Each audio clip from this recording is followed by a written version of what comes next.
زمان كانت الدنيا بسيطة والقلوب أصدق، مفيش تعقيدات ولا خوف ولا بوابات حديد.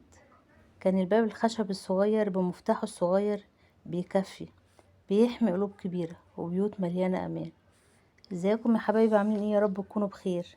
معاكم جدة ملك، والنهاردة هنحكي حكاية من الزمن الجميل. والحكاية بتقول: كان في شارع صغير في حي قديم، كل بيوته شبه بعض وأهلها كأنهم عيلة واحدة. الناس كانت بتسيب المفاتيح تحت المشاية أو مع جارتهم من غير قلق، ولو واحدة نزلت السوق تسلم العيال لجارتها كأنهم ولادها. ولو حصل ظرف الجيران يدخلوا البيت يساعدوا، ومن غير ما حد ما يفتش ولا يشك. مرة ست أم سامي كانت في المستشفى، وجيرانها بدل ما يقفلوا بابها فتحوه وطبخوا ونضفوا وسقوا زرعها وأكلوا طيورها. كل بيت كان مفتوح للحب مقفول عن الحقد. المفتاح كان واحد، لكن القلوب كانت مفتوحة لبعضها.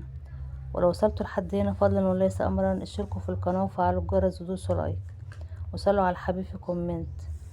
وعايزة أقول لكم، مش المهم باب البيت مقفول بإيه، المهم باب القلب مفتوح لمين.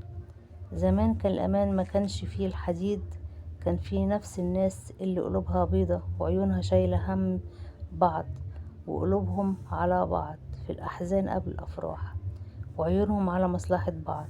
وفي النهاية الزمن اتغير، بس لو فضلنا نحافظ على الأصل الطيب ممكن نرجع نعيش بأمان حتى لو المفاتيح كترت.